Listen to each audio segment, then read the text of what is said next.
قسم کی ایجنسیز کر سکتی ہیں جن کے پاس یہ طریقہ ہے فون ٹیپ کرنے کا. وہ فون ٹیپ کرتے ہیں اور پھر جب بھی ان کو بلیک میل کرنا ہو کسی کو، اپنا مقصد یہ نہیں کہ پاکستانیوں کی بہتری کے لیے، لیکن وہ استعمال اس کو کرتے ہیں جب بھی ان کا کوئی سیاسی مقصد پورا کرنے کو، تو وہ یہ پھر آڈیو ٹیپ سامنے آ جاتی ہے. اور میں یہ چاہوں گا سب سے پہلے کہ ڈاکٹر یاسمین، ان کی ایک آڈیو ٹیپ کل نکلی ہے. یہ بات کر رہے تھے جو پرانے سی سی پی او ڈوگر صاحب تھے، ان کے ساتھ یہ بات کر رہی تھی، تو ان کی آڈیو ٹیپ ایک دم ریلیز ہو گئی. تو میں یہ پہلے چاہتا ہوں کہ یہ بتائیں کہ اس کے پیچھے کیوں یہ ریلیز کی گئی، اس کے پیچھے کیا تھا، اور یہ کیوں بات کر رہی تھی، جو ہر شہری کا حق ہے، کسی بھی پولیس والے سے بات کر سکتے ہیں شہری. لیکن پہلے یہ بتائیں گے کیا، اور اس کے بعد پھر میں آگے بات کروں گا مزید کہ یہ جو تباہی مچ رہی ہے ہمارے معاشرے کی، اور یہ جو اس طرح کا تو کبھی معاشرہ گرا ہی نہیں تھا کہ یہ ڈیپ فیک ویڈیوز بن رہی ہیں لوگوں کے اوپر، ان کے فون ٹیپ کے علاوہ اور بھی ویڈیوز بنا رہے ہیں بلیک میل کرنے کے لیے. بتایا جاتا ہے کئی ہمارے سینئر ہمارے پارٹی کے لیڈرز، ان کو بتایا جاتا ہے کہ جی تمہاری ہم نے کوئی ویڈیو بنائی ہوئی ہے. تو میں اس لیے یہ آج لے کے آ رہا ہوں کیونکہ اس کے اوپر ایک بڑا کلیئر ایک پاکستان کا قانون ہے جس کو کہتے ہیں فیئر ٹرائل ایکٹ. یہ پاکستان کا قانون ہے. میں صرف یہ اس لیے بتا رہا ہوں، اس سے پہلے ڈاکٹر صاحبہ اس کے اوپر پوری بات کریں. یہ قانون یہ کہتا ہے کہ کوئی کسی کا فون ٹیپ نہیں کر سکتا. کوئی agency, I S I, I B, police, یہ کسی کا فون ٹیپ نہیں کر سکتے جب تک یہ انٹیریئر منسٹر کو کہیں اور انٹیریئر منسٹر عدالت میں جائے اور پھر عدالت کا جج ان کو اجازت دے کہ ہاں یہ ملک کی ضرورت ہے، یہ اس سے دہشت گردی بچ سکتی ہے یا ملک کے کوئی نیشنل انٹرسٹ پروٹیکٹ ہو سکتا ہے. وہ پھر اجازت دیتا ہے اور اس اجازت کے بعد پھر فون ٹیپ کر سکتے ہیں. اس کے علاوہ کوئی فون کسی کا ٹیپ نہیں کر سکتا. تو پھر میں آپ کو یہ بتا دوں کہ بے نظیر بھٹو کی حکومت 1996 میں جب ہٹائی گئی تو ایک وجہ دی گئی تھی سپریم کورٹ میں کہ بے نظیر کے گورنمنٹ کے دوران فون ٹیپس کیے جاتے تھے بڑی بڑی پرسنالٹیز کے اور سیاسی مخالفین کے اور ججز کے. یہ ایک وجہ دی گئی تھی 96 میں. میں اس سے پہلے آپ کو بتا دوں کہ امریکہ کا بڑا طاقتور پریزیڈنٹ تھا صدر نکسن. نکسن کی واٹر گیٹ سکینڈل ہوئی کیا تھی کہ وہ مخالفین کے فون ٹیپ کر رہا تھا، اس کی وجہ سے اس پریزیڈنٹ کو ریزائن کرنا پڑا. تو آج یہ جو کھلے عام ہو رہا ہے، پہلے تو میں چاہوں گا کہ ڈاکٹر یاسمین آپ سے بات کریں، اس کے بعد پھر میں بات کروں گا. بسم اللہ الرحمن الرحیم. کل دوپہر میں جب یہ آڈیو لیک ہوئی تو میں نے جب وہ آڈیو سنی تو مجھے امیڈیٹلی احساس ہوا کہ یہ کس مقصد کے لیے یہ لیک ہوئی ہے. وجہ یہ تھی کہ میں پچھلے 4 ماہ سے خان صاحب کی جو جے آئی ٹی بنی تھی، خان صاحب پہ جو قاتلانہ حملہ ہوا تھا، اس جے آئی ٹی کو فالو اپ میں کر رہی تھی، اور خاص طور پہ جو اینٹی ٹیررسٹ کورٹ ہے گجرانوالہ کا، اس میں فالو اپ کر رہی تھی. اور یہ میں نے جب دیکھا کہ یہ کیوں کیا گیا ہے، وہ اس لیے کیا گیا کہ ہمارے جے آئی ٹی کا جب بنا تو اس کا کنوینر جو تھے یہ ڈوگر صاحب تھے جو سی سی پی او تھے اس وقت. اور انہوں نے ڈوگر صاحب نے یہ بات انکشاف کر دی تھی حکومت کے سامنے کہ اس میں 3 لوگ ملوث ہیں. یعنی جو اسیسنیشن اٹیمپٹ ہے خان صاحب کے اوپر، وہ باقاعدہ ایک اوکسٹریٹڈ اٹیمپٹ تھی. اور انہوں نے کہا کہ امپورٹنٹ چیز ہے کہ انہوں نے بتایا کہ ایک بندہ نہیں، اس میں 3 لوگ کم سے کم ملوث تھے، اور ان کا ایویڈنس انہوں نے کورٹ کو دے دیا تھا.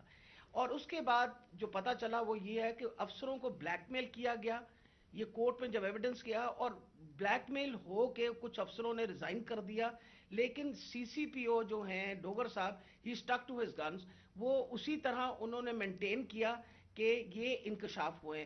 یہ تو ساری باتیں میرے سامنے تب آئیں کہ جب ہم اے ٹی سی میں گئے، یہ جو گجرانوالہ کا کورٹ ہے، تو ایویڈنس جو خان صاحب کا یہ انویسٹیگیشن کا ایویڈنس ہے وہ آنے دیتے ہی نہیں تھے، اور اس کا حوالہ یعنی جب سی سی او پی کو ہٹایا تو ڈی جی اینٹی کرپشن کو دے دیا گیا. جو چیف انویسٹیگیٹنگ آفیسر تھا جس کا نام انور شاہ صاحب تھے، ان کو انہوں نے پہلے کیا کیا کہ اس کو او ایس ٹی کر دیا، اور اس کے بعد جو ڈی جی تھا اس نے سارا ریکارڈ جو ہے اس کو سیل کر دیا اور تالا لگا دیا. ہم نے جب بار بار کہا کورٹ کو کہ جی یہ ہمیں ایویڈنس چاہیے، جو سارا ایویڈنس منگوائیں، تو پہلی دفعہ جو سیکنڈ ہیئرنگ تھی اس میں انہوں نے آ کے کہا کہ جی ڈی جی بدل دیا گیا ہے اور یہ چٹھا صاحب کو لگا دیا گیا نیا ڈی جی اینٹی کرپشن، جو کہ ثناء اللہ کا رائٹ ہینڈ مین ہے، اور اب وہ ریکارڈ دے گا.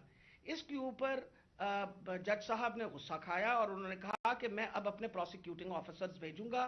انہوں نے اپنے پروسیکیوٹنگ آفیسرز بھیجے، اور پروسیکیوٹنگ آفیسرز نے جب وہ کمرہ کھلا اور تالا کھلا تو دیکھا گیا کہ ایویڈنس سارا غائب ہو چکا ہے، اور چند صفحے 11 صفحے رہ گئے تھے اس سارے ایویڈنس کے، باقی سارا کچھ چوری ہو گیا. اور یہ بات کا انکشاف خود ہی ڈی جی نے بھی کیا اور اعلان بھی کر دیا کہ اب میں اس کے اوپر انکوائری کروں گا، یعنی خود ہی چور اور خود ہی منصف بننے کی ارادے سے. میرے لیے یہ ایک اتنا بڑا ہمارے لیے سانحہ تھا کہ سارا ایویڈنس جو ہے اس کو انہوں نے خرد برد کر دیا، کہ جب ہائی کورٹ کا آرڈر پتا چلا کہ جی ہائی کورٹ نے سی سی پی او کو دوبارہ لگایا ہے، تو میں نے مناسب سمجھا کہ میں سی سی پی او سے پوچھوں کہ کب آپ کی اپوائنٹمنٹ ہو گئی ہے، کیونکہ ہماری جو جے آئی ٹی ہے وچ از دا ریل جے آئی ٹی، جو اس وقت حکومت تھی اور حکومت نے یہ سارا کچھ کیا تھا، جے آئی ٹی بنائی تھی وچ از a legal J I T, تو ہم نے تو آلریڈی اس پہ ہمیں ٹرسٹ تھا کہ یہ بندہ جو. تو میں نے ان سے پوچھا کہ آپ کب تک جوائن کر رہے ہیں، تو انہوں نے کہا جی ابھی تک میرے آرڈرز نہیں آئے. وہ آپ نے سارا ٹیپ سنا جس کے اندر کوئی ایسی بات نہیں پوچھی گئی. اس میں مجھ سے سوال پوچھے گئے کہ کنسرن کیوں تھا. ارے بھائی مجھے کنسرن نہیں ہوگا تو کیوں نہیں کنسرن ہوگا؟ وجہ یہ ہے کہ خان صاحب کے اوپر قاتلانہ حملہ ہوا، خان صاحب کی ساری جو انویسٹیگیشن ہے ان کے آپ نے بندے بھی غائب کر دیے، اس کے بعد جن لوگ جو ایویڈنس ہے اس کو بھی غائب کر رہے ہیں آپ. تو ہمیں تو بالکل کسی طریقے سے کسی اور پہ ٹرسٹ نہیں تھا، اور ہمیں امید تھی کہ اب سی سی پی او کے واپس آنے سے، یعنی ڈوگر کے واپس آنے سے ہم دوبارہ اپنا جے آئی ٹی جو ہے وہ شروع کر دیں گے. میں سخت مذمت کرتی ہوں. میں نے خان صاحب کے سامنے آ کے بتایا کہ جی مجھے اتنی تکلیف ہوئی کہ جی فیئر ٹرائل ایکٹ کے مطابق میں ایک سٹیزن ہوں اس پاکستان کا، میرا وہ چادر اور چار دیواری تو جو پامال کرنی تھی ان لوگوں نے، ہم خواتین کے لیے تو ہم ساری عورتیں جو ہیں ان کے شر سے نہیں بچ سکتے. جس طرح ان لوگوں نے ٹیپنگ کرنی شروع کر دی ہے، وجہ یہ کہ جس طرح آپ نے فرمایا فیئر ٹرائل ایکٹ کے مطابق یہ کیسے ٹیپ کر سکتے تھے ہمیں؟ ہاؤ کوڈ یہ ٹیپ؟ کیا انہوں نے اجازت لی تھی؟ کیا یہ ثناء اللہ جو انٹیریئر منسٹر ہے یہ کسی جج کے پاس گیا تھا؟ اس نے جا کے جج سے اجازت لی تھی؟ I want to know about it. اور میں انشاءاللہ خان صاحب کو بتایا میں کورٹ میں جا رہی ہوں، اور میں کورٹ کے اندر سے جا کے یہ سارے سوالوں کا جواب دوں گی کہ یہ آئی ایس آئی بی یا پولیس میں سے کس نے ٹیپ کیا اور پھر کس طرح ریلیز کیا. کیونکہ میں یہ سوچتی ہوں کہ میرا جو بنیادی انسانی حقوق ہیں، جو میرا رائٹ ہے، وہ اس کے اوپر بہت بڑا حملہ ہوا. جی شکریہ ڈاکٹر یاسمین. میں آج اپنی سپریم عدلیہ سے مخاطب ہوں. 4 مہینے پہلے میں نے سپریم کورٹ کے اندر اسی فیئر ٹرائلز ایکٹ کے تحت میں نے ایک پٹیشن دائر کی تھی، اور اس میں وہ پٹیشن کیا دائر کی تھی کہ ٹیپس نکلی، آڈیو ٹیپس نکلی کہ میں جب پرائم منسٹر تھا، میرے پرائم منسٹر ہوتے ہوئے میرے جو بات چیت کر رہا تھا میں اپنے پرنسپل سیکرٹری سے، وہ میری آفیشیل لائن تھی، اس لائن کا ٹیپ کیا گیا، اور جو میری اعظم خان سے بات ہو رہی تھی اس کو ڈاکٹر کر کے اور اس کو ریلیز کیا گیا. اس کے علاوہ بشرا بیگم وہ آفیشیل لائن سے کسی سے بات کر رہی تھی، ان کی بھی ٹیپ کر کے وہ جو ان کی بات چیت تھی، جو کانورسیشن تھا، اس کو بھی ڈاکٹر کر کے چینج کر کے اور 2 دفعہ وہ ریلیز کی گئی. تو میں اس لیے یہ اپروچ کیا سپریم کورٹ کو کہ میرا تو چلے، ایک تو یہ ہے کہ جو ڈاکٹر صاحبہ نے کہا کہ یہ ہمارے فنڈامنٹل رائٹ کی وائلیشن ہے. ہر انسان کا بنیادی حق ہے آرٹیکل 14 کانسٹیٹیوشن میں ہماری پرائیویسی اور ہماری ڈگنیٹی پروٹیکٹ کرنے کے لیے. آئین ہماری ڈگنیٹی اور پرائیویسی پروٹیکٹ کرتا ہے. تو ایک تو یہ میں اپنی بیوی بشرا بیگم کی طرف سے کہ ان کا رائٹ وائلیٹ ہوا, میرا رائٹ وائلیٹ ہوا. لیکن اس سے بھی زیادہ اگر پرائم منسٹر آفیشل بات کر رہا ہے اپنی لائن سے, اپنے پرنسپل سیکرٹری سے, اگر وہ ٹیپ ہو رہا ہے اور اس کو پھر ریلیز کر رہے ہیں تو یہ آفیشل سیکرٹس ایکٹ کے خلاف ہے. کوئی بھی ملک کی امپورٹنٹ چیز ہو جو اپنی سیکیور لائن سے بات کروں اور وہ نکل جائے اس طرح, تو یہ تو بڑا خطرناک ہے ملک کے لیے. کوئی بھی پرائم منسٹر کی بات چیت نکل جائے.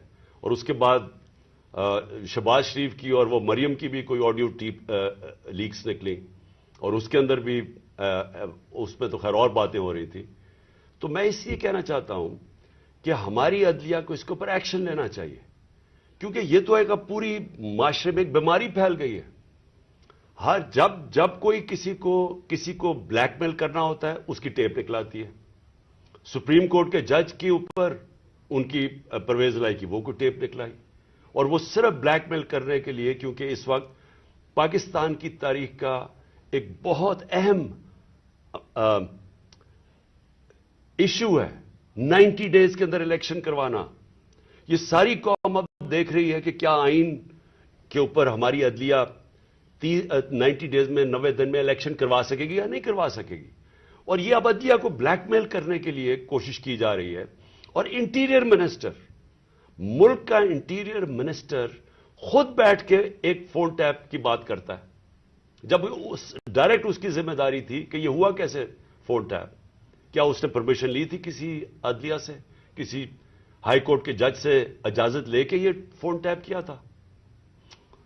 اور اس سے بھی آگے چلے جائیں کہ ہمارے ملک کے اندر اب جو میں شروع بات کی تھی, ڈیپ فیک ویڈیوز بنی ہوئی ہیں جو بلیک میل کیے جا رہے ہیں. میں 3 اپنے سینئر پارٹی لیڈرز جانتا ہوں جن کو بلیک میل کیا جا رہا ہے. اس کے بعد سب کو یاد ہے کہ مریم نواز نے بیٹھ کے ایک اناؤنس کیا کہ میرے پاس آڈیو ٹیپس ہیں یا ویڈیو ٹیپس ہیں ججز کے اوپر, ارشد ملک کا جو کیس تھا. اس کے بعد ریٹائرڈ جسٹس ثاقب نثار کی ایک آڈیو ٹیپ نکلی جو بعد میں پتا چلا کہ فیک تھی, یعنی جوڑی ہوئی تھی, جو ڈیپ فیک تھی, یعنی اس کو پیس ٹوگیدر کیا ہوا تھا. اور اس کے علاوہ اب تو جنرل باجوہ نے بھی کہہ دیا کہ میرے پاس ٹیپس ہیں. تو یہ کیا اس ملک میں کنٹرول کرنے کے لیے, لوگوں کو بلیک میل کرنے کے لیے سب کچھ ہو رہا ہے؟ اور اب ٹیکنالوجی ادھر چلی گئی ہے تو یہ تو کوئی بھی اب کر سکتا ہے. آپ ڈیپ فیک ویڈیوز جو ہیں اس کی کبھی ٹیکنالوجی دیکھ لیں, کسی کے اوپر بھی آپ یہ ٹیپس بنا سکتے ہیں اور آپ ان کو بلیک میل کر سکتے ہیں. تو اس لیے میں ریکویسٹ کروں گا اپنے سپریم کورٹ کو کہ 4 مہینے پہلے میں نے یہ پٹیشن دائر کی تھی. ایز ایکس پرائم منسٹر میری سیکیور لائن کو ٹیپ کر کے اور پھر اس کو ڈاکٹر کر کے پبلک میں دکھایا گیا, اور پھر یہ جو بار بار بلیک میل کرنے کے لیے کہ جی ہم آپ کی فون ٹیپ کر کے آپ کی کوئی ٹیپس نکال دیں گے. اور یہ جو ڈاکٹر یاسمین کا ہوا یہ اس لیے امپورٹنٹ ہے کہ ان کا یہ صرف اور صرف یہ جو انکوائری ہو رہی ہے, یہ جو جے آئی ٹی کی انکوائری ہے میرے اوپر جو قاتلانہ حملہ ہوا تھا, صرف اس کو اب سیبوٹاج کرنے کے لیے کیا گیا ہے. کیونکہ سارے آفیسرز کو انہوں نے ڈرا دھمکا کے جو جے آئی ٹی کے تھے ان کو تو پیچھے ہٹا دیا. جو 2 آفیسرز رہ گئے تھے جس میں ایک یہ سی سی پی او ڈوگر تھے جو ہیڈ کر رہے تھے انکوائری, یہ رہ گئے تھے جو کھڑے تھے اور عدالت میں جا کے یہ بتا رہے تھے کہ یہ جو فائنڈنگز ہے جے آئی ٹی کی اس میں واضح ہو گیا کہ وہ جو سارا انہوں نے پہلے سے سازش کی ہوئی تھی کہ جی ایک شوٹر ہے, دینی انتہا پسند ہے, وہ سب خود کچھ ختم ہو گیا. کیونکہ جے آئی ٹی میں عدالت میں جا کے جو فائنڈنگز دی ہیں کہ 3 شوٹر تھے اور یہ پورا پلان کر کے ہوا تھا. تو اس کو ختم کرنے کے لیے, ڈوگر کو ہٹانے کے لیے یہ اب نکلی ہے. جس طرح سپریم کورٹ کے جج کو پریشرائز کرنے کے لیے وہ رانا ثناءاللہ نے وہ نکوالی ہے, وہ جو بھی آڈیو, اب یہ ڈوگر کو ہٹانے کے لیے کر رہے ہیں. اور اس میں جو اصل خوفناک بات یہ ہے کہ انہوں نے اپنے آفیسر پوسٹ کیے یہاں, یہ جو چٹھا اس کو خاص لے کے آیا اینٹی کرپشن کا ہیڈ بنانے کے لیے, جو ہمارا سخت مخالف ہے، ان آفیسرز کو یہاں الیکشن کمیشن نے ایک ہی دن میں ان آفیسرز کو ساروں کو ٹرانسفر کر کے یہاں کیا، اور یہاں سے آفیسرز ٹرانسفر کیے. وہ سارے آفیسرز 23 میں سے 17 آفیسر ہیں جنہوں نے ہمارے 25 مئی کو ہمارے پر تشدد کیا.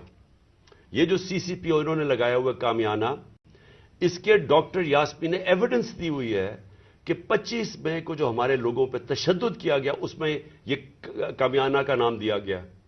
اس کو فوری طور پہ لے کے آئے ہمارے اوپر پھر دباؤ، جھوٹی ایف آئی آرز کیسز کرنے کے لیے، ڈرانے دھمکانے کے لیے، ورکرز کو ڈرانے کے لیے. تو یہ تو کوئی نیوٹرل کیئر ٹیکر گورنمنٹ ہی نہیں ہے، اور یہ تو گورنمنٹ آئی ایک ایجنڈا کے اوپر ہے کہ بجائے ہم اپنی گورنمنٹ ہٹا رہے تھے، ہم نے ڈیزالو کی. مقصد تو یہ تھا کہ پاکستان میں الیکشن ہو تاکہ یہ جو معاشی بحران ہے اس سے ہم نکلیں. ہمارا تو یہ مقصد تھا. یہ مقصد تو نہیں تھا کہ اس گورنمنٹ کو ہٹا کے یہ سارے جو ہمارے مخالف وہ لوگ جنہوں نے ہمارے اوپر تشدد کیا ان سب کو اوپر لے آئیں.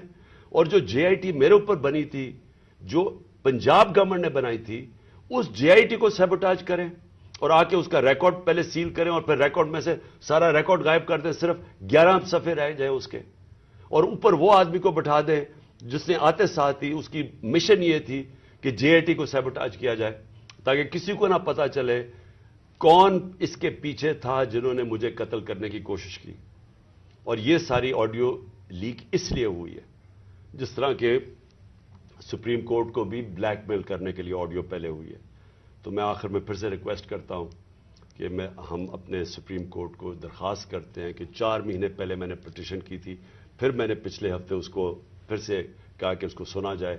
میں اس لیے کہہ رہا ہوں کہ میں ہمارے معاشرے کو بچائیں ان بلیک میلر سے، ان لوگوں کو سامنے لے کے آئیں. کون ذمہ دار ہے کہ اس معاشرے کے اندر بجائے یہ کہ یہ اس ملک کے صاف اور شفاف الیکشن کروا کے اس ملک کو آگے لے کے جائے، جمہوریت کی طرف لے کے جائے، یہ معاشی بحران سے نکالیں. جو لوگ تباہ ہو رہے ہیں اس وقت مہنگائی سے، جو لوگوں کا آج جتنا برا حالات ہیں پاکستانی قوم کے کبھی تھے نہیں، جو انہوں نے جس طرح 11 مہینے کے اندر ایک لوگوں کا معاشی قتل کیا. تو بجائے ادھر لے جانے کے جس لیے ہم نے اپنی گورنمنٹس ڈیزالو کی تھی کہ یہاں الیکشنز کروا کے اس ملک کو اس بحران سے نکالیں، یہ الٹا اس کو استعمال کر رہے ہیں ہمیں کراش کرنے کے لیے. اور یہ جو میں جے آئی ٹی کا پھر آخر میں یہ کہتا ہوں، یہ جو انہوں نے سیبوٹاج کرنے کی کوشش کی ہے، اس کا مقصد یہ کہ طاقتور جو میں کہتا تھا وہ 3 لوگ ملوث تھے، میرا کوئی بھی تھوڑا سا بھی شک ہو اور کسی کا بھی شک ہو وہ سب ختم ہو جانا چاہیے کہ وہ لوگ یہ جو سیبوٹاج کرنے کی کوشش کر رہے ہیں وہی ملوث تھے میرے قتل کرنے میں. تو میں اپنی عدلیہ سے آج امید رکھتا ہوں. میں نے پھر سے پچھلے ہفتے پھر سے کہا کہ میری پٹیشن سنی جائے. ڈاکٹر یاسمین وہ کل اس کا کیس کریں گی، عدالت میں بھی جائیں گی جو ان سے کیا گیا، جو فیئر ٹرائلز ایکٹ کے اندر اس کی جو وائلیشن